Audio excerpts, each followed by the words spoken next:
Oke ya, Assalamualaikum warahmatullahi wabarakatuh. Selamat pagi semuanya. Eh, Baik, kita lanjutkan materi sebelumnya ya. Sebelumnya kita ada perubahan ya, ada perubahan di mana di bagian use case kita belum menemukan proses ya penambahan use case yaitu meminjam buku. Tentu saja perubahan ini menyebabkan proses yang ada di proses bisnis ya, ini juga harus berubah ya. Juga terkait dengan eh, prosedur ya, nah, prosedur di sini ya. Nah, KK6 ini ya, meminjam buku. Nah, di sini meminjam buku, anggota meminjam buku. Maka meminjam bukunya ini memilih buku ya, ini memilih buku. Memilih buku di mana maksudnya? Memilih buku di sistem ya. Memilih buku di sistem. Jadi ada list gitu ya. Jadi isinya list buku. Ya, begitu ada list buku dia memilih. Nah, di sini ada 7 ya. 7 ini memilih buku. Nah, ini di sini baru meminjam. Ya, berarti yang anggota sistem menyediakan ya, sistem menyediakan peminjaman atau anggota meminjam buku ya, anggota meminjam buku, anggota meminjam buku di sistem gitu ya. Begitu dia memilih, dia meminjam. Lalu kemudian di sini ada petugas menerima pinjaman. Ya, kayak gini ya. Kita ubah tahapan-tahapannya.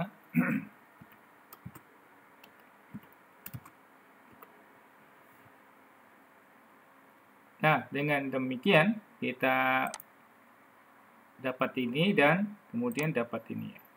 Sebenarnya di bagian ini sudah cukup sebenarnya tadi ya. Jadi ini kita bisa hubungkan ke sini, tapi karena prosedurnya tidak ada, dia langsung ke sini. Maksudnya meminjam buku, dia datang langsung ke perpustakaan ya, masuk, nah, kemudian ngambil bukunya, diserahkan kepada petugas di situ ya. Tapi kali ini tidak. Kali ini dia harus mengecek dulu bukunya ada enggak di perpustakaan lewat sistem ya. Lewat sistem baru kemudian dia klik di list itu ketemu bukunya. Nah, ketemu bukunya kemudian dia klik gitu ya. Nah, atau dia sampaikan kepada petugasnya. Ya. Petugasnya kemudian mengecekkan, oh iya bukunya ini ada. Baru kemudian dia membawa buku itu dan merekam bukunya. Ya, ini ya, merekam peminjaman. Lalu kemudian mencetak buktinya dan menyimpan katalog atau kode buku ya. Baru kemudian menyerahkan kepada anggota. Anggota menerima buku, selesai dia bawa pulang. Nah, itu ya prosesnya ya. Jadi dengan demikian maka ada perubahan di sini. Nah, ini ya. Nah, jadi ini melakukan perekaman ya, dia merekam di bukunya. Jadi dia tidak langsung mengklik gitu ya, mengklik meminjam. Ya, statusnya hanya mencari, kemudian ketemu bukunya, dia menunjukkan kepada petugasnya, petugasnya kemudian melakukan perekaman. Oke ya. Sekarang kita ubah di sini. Nah, ini ya. Nah, ini jangan lupa sesuai dengan use case description ya, use case description. Di use case description ini untuk bagian ini kita akan tambahkan lagi ya. Tambahkan lagi di sini. Caranya nambahkan gimana? Kita dorong sini ya.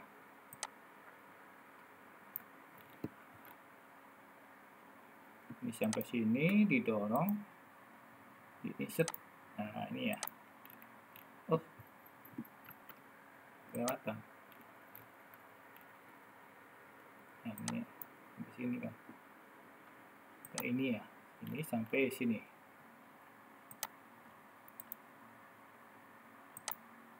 Nah, ini ya. So. Terus sini tambahkan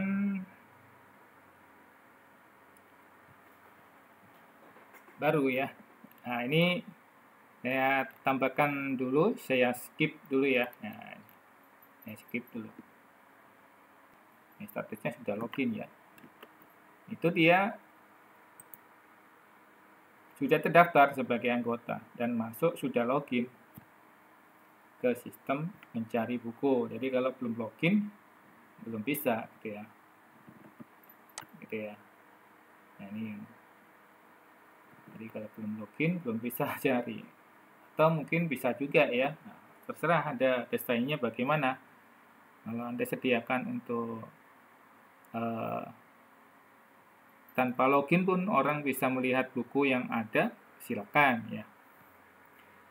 Post condition kalau sudah menggunakan form itu, anggota menemukan buku yang ingin dipinjam dan menemukan kode buku dan rak buku. Setelah itu menyerahkan buku kepada petugas untuk dicatat peminjamannya ya.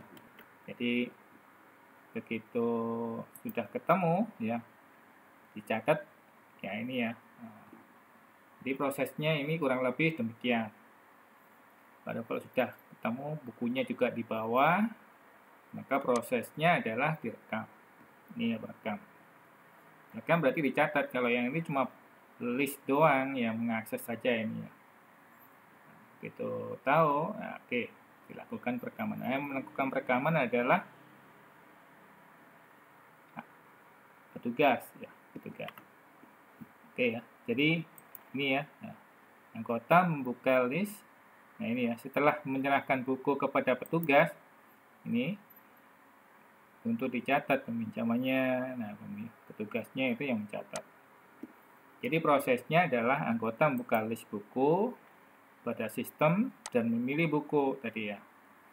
Sistem menampilkan list buku, kode buku atau nomor rak buku. Nah, di situ di sistem itu muncul rak bukunya juga sehingga dia bisa lari ke rak buku itu menemukan.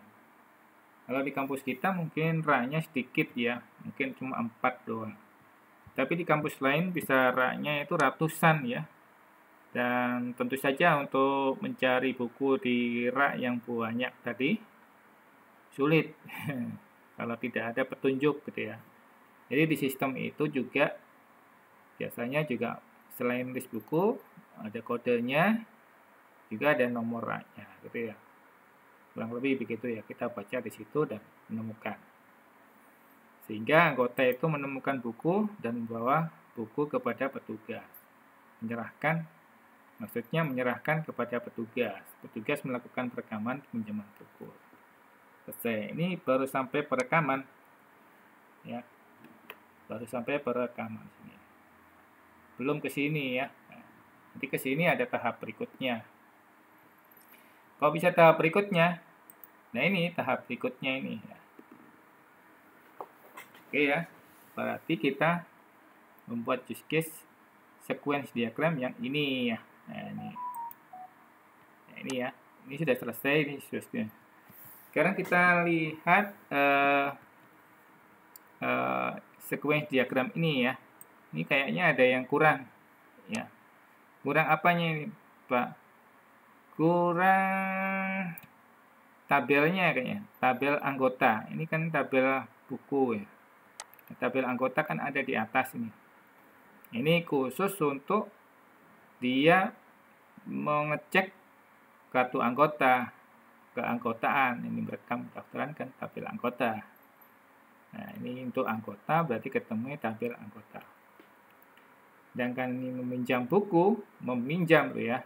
Berarti di sini harus ada juga anggotanya. Karena di sini ada tabel meminjam. Ya. Berarti di sini sebelumnya juga harus ada anggota. Anggotanya harus muncul dulu di sini 1. Karena dia sebagai anggota, dia kan harus login dulu gitu ya. Karena itu, sini juga harus ada anggota. Ya. Gimana caranya anggota? Disipkan aja. Ini di copy, paste di sini. Ya. Nah, ini ya. Bukan validasi ya. Nah, boleh di sini boleh. Nah, mana dulu kira-kira? Ini DB Connect ya. Nah, DB Connect-nya ini bukan ke sini tapi ke sini.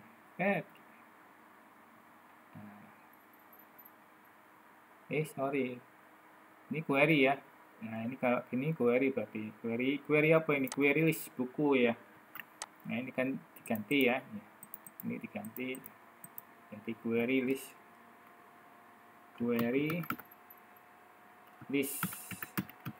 buku.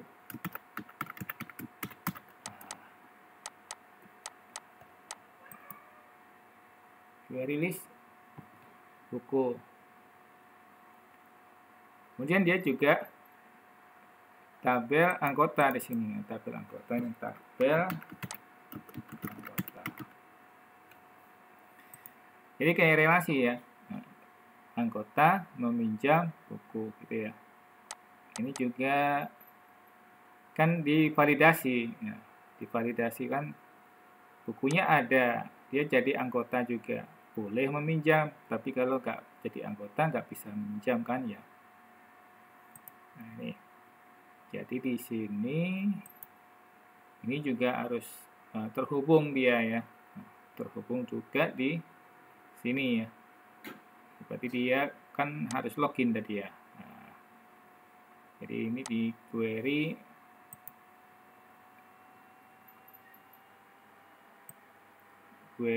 ke sini.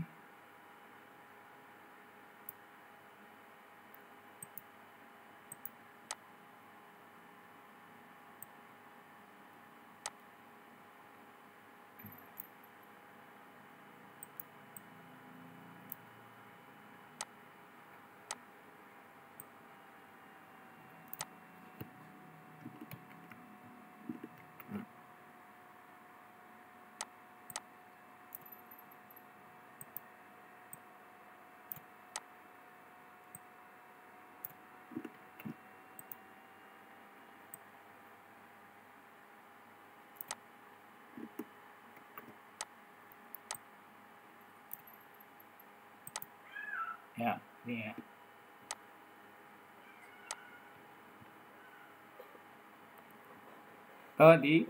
Ini karena lanjut ke sini, ini query juga kan sini.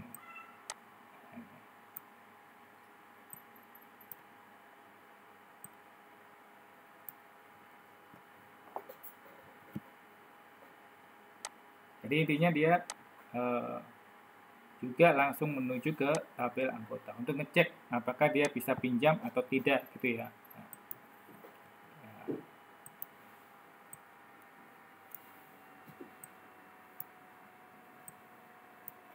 Ya.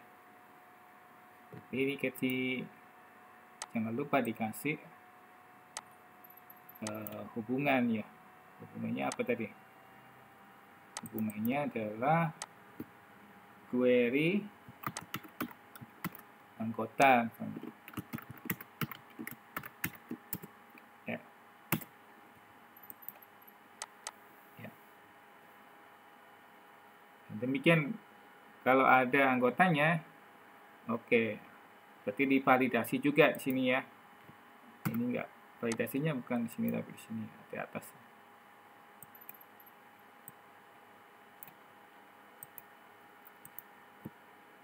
Ya. Ini di kursif ya.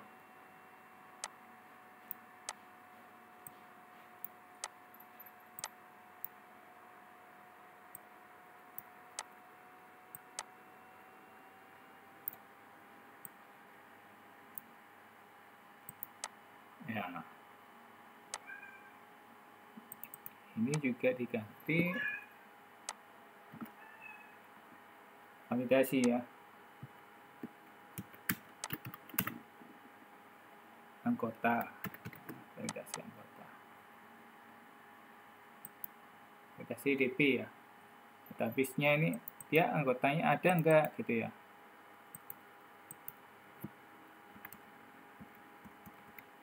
Kok lepas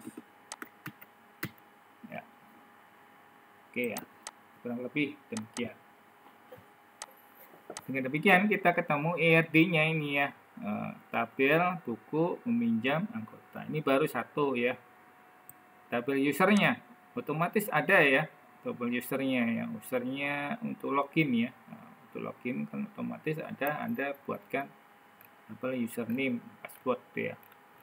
Dengan demikian kita sudah ketemu ini, kalau ini sama ini ya, tabel anggota, validasi DB juga ya. Berarti kita tinggal buatkan ERD-nya ya. Nah, untuk membuat ERD kita juga bisa membuat tambahan lagi di sini ya.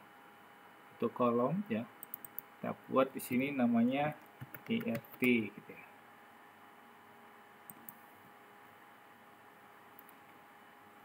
Untuk ERD kita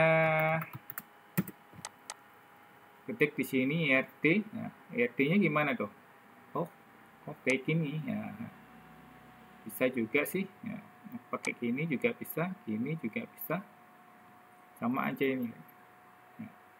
Sama aja ya. Oke, kita bikin ya. Tadi apa ini, tabel buku meminjam anggota. Oke, jadi ini adalah buku ya. Ada TB gitu ya, boleh aja. Tapi nanti jadi berupa kelas ya, berupa kelas, jadi nggak harus TB ya. Buku paling enak itu pakai susunan kata kalimat ya, kalimat SVO ya. Kemudian di sini adalah anggota.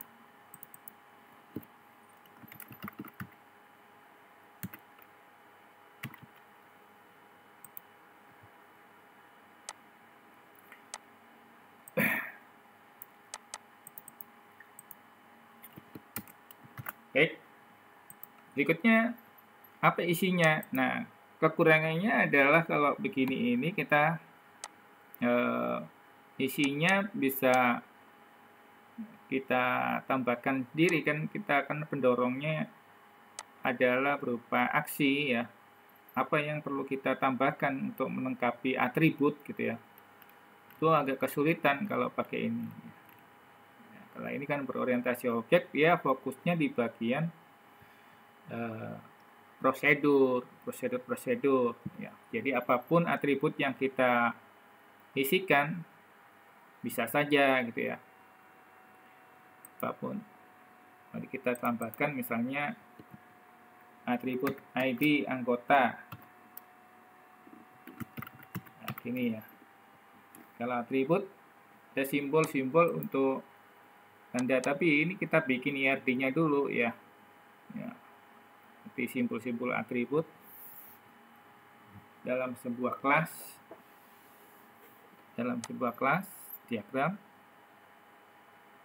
Maka Anda harus ikuti yang sudah ada.